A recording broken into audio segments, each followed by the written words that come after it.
Hey, salut tout le monde. Je reviens avec un vlog un peu particulier. J'ai décidé de vous immiscer dans la création d'une photo de A à Z. On va faire ça ensemble. Je vous ai montré rapidement sur Instagram dans un réel les coulisses un petit peu de la création d'une photo. Ça avait l'air de vous plaire, donc je me suis dit que le format vlog permettait de faire ça de façon plus détaillée, plus long. Et voilà, j'espère que ça vous plaira. Aujourd'hui, je dois réaliser la photo de ce livre, Partie italienne, dont j'ai préparé la chronique. Ce sera pour illustrer évidemment la chronique sur le blog et puis sur le feed Instagram. La première chose que je fais quand je veux créer une photo, je vais d'abord sur mon feed Instagram. Enfin, j'ai un outil particulier pour ça, c'est une application. Je vous mettrai le lien d'ailleurs des applications que j'utilise pour la création d'une photo.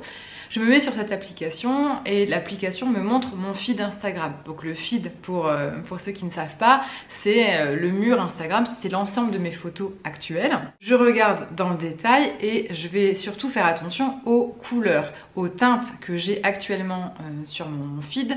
Alors moi j'applique un filtre qui est uniforme, qui est le même filtre pour toutes mes photos. Donc normalement il y a quand même une cohérence et un coloris qui est quand même semblable à toutes mes photos. Mais j'ai mis par exemple des photos de piscine, donc il y avait l'eau qui était très bleue.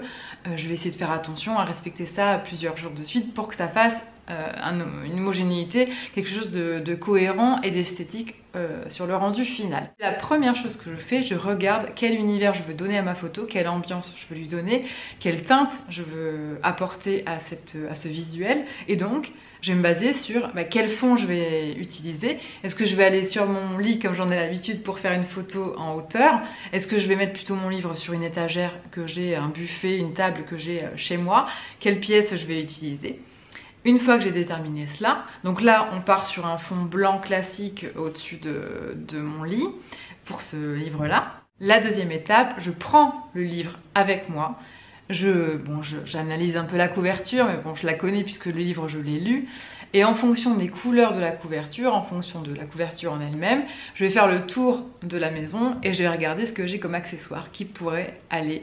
Alors soit je cherche à représenter un univers, par exemple si le livre parle de nourriture, je vais peut-être par exemple, je sais pas, mettre du thé, mettre des fruits ou mettre un petit déjeuner, je vais essayer d'illustrer ça. Là, en l'occurrence, on est en Italie, c'est une rencontre amoureuse, on va dire, dans le livre. J'ai pas vraiment d'éléments clés que je souhaite mettre en avant sur la photo qui vont m'aider à illustrer le visuel. Donc je vais essayer de faire quelque chose d'esthétique pour faire ressortir les photos de la couverture. Moi, j'aime beaucoup le bandeau, j'aime beaucoup le bleu pastel de la photo. Je ne sais pas si vous voyez bien à l'écran, mais je vais essayer de jouer sur ces teintes-là et trouver un ensemble cohérent. Vous allez le voir, c'est souvent des bougies, du thé, des marque-pages. Je peux mettre aussi des petites cartes postales, des petites fiches. J'aime bien mettre des livres ouverts pour agrémenter. Qu'est-ce que je mets aussi? Je mets des agendas, je mets d'autres livres. Ça peut être quelques bijoux, ça peut être ma paire de lunettes, un sac à main. Le choix est infini. Et si vous regardez cette vidéo dans le but d'apprendre à faire une jolie photo, sachez que moi de mon côté, ça fait plus de 5 ans et demi que je fais ça au quotidien et que mes photos aujourd'hui n'ont rien à voir avec ce que je proposais il y a 5 ans. J'essaierai de vous retrouver des anciennes photos, vous allez voir c'est vraiment catastrophique. Donc je suis assez fière du progrès que j'ai fait en 5 ans et demi. Ça prouve que tout est possible. Moi j'ai pas de formation du tout. D'ailleurs vous me demandez souvent comment je fais mes photos, c'est avec mon iPhone qui est ici, qui est un iPhone 12. C'est tout, et avant c'était l'iPhone 10 et avant c'était l'iPhone 9. Voilà, j'ai jamais investi dans un appareil photo. J'en ai un, mais c'est celui avec lequel je vous filme mes vidéos. Il ne me sert qu'à filmer finalement. Et ensuite j'applique des filtres, donc il n'y a vraiment rien de professionnel entre guillemets là-dedans. C'est vraiment, je suis autodidacte et j'ai tout appris sur le tas. Donc voilà, ça peut peut-être vous encourager à vous lancer. En tout cas c'est parti, on fait le tour de l'appartement.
Voilà, vous l'avez vu, j'ai ma photo finale. Ça prend en général 10 à 15 minutes, le temps d'obtenir un visuel assez satisfaisant, on va dire, même si c'est jamais parfait.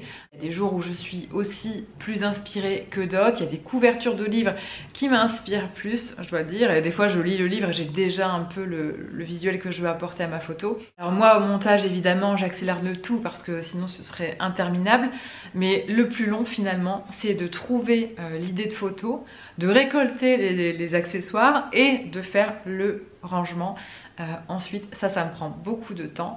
Et puis après, une fois que j'ai quelques photos dans mon téléphone, alors j'en prends pas mal hein, pour pouvoir sélectionner un cliché final, mais il reste encore toute la phase de filtre, en fait, de retouche. Donc ça va être du recadrage, ça va être le filtre, hein, comme je vous disais, que j'applique. Voilà pour cette vidéo un petit peu différente d'habitude. J'espère que ce nouveau format vous plaira. N'hésitez pas à me le dire en commentaire. J'espère que vous n'avez pas été dérangé. Il y avait quelques bruits de travaux. Il fallait absolument que je tourne aujourd'hui, donc je m'en excuse si vous les avez entendus. Quoi qu'il en soit, n'hésitez pas à me mettre un petit pouce vers le haut pour m'encourager. Et je vous dis à bientôt pour une prochaine vidéo. Ciao!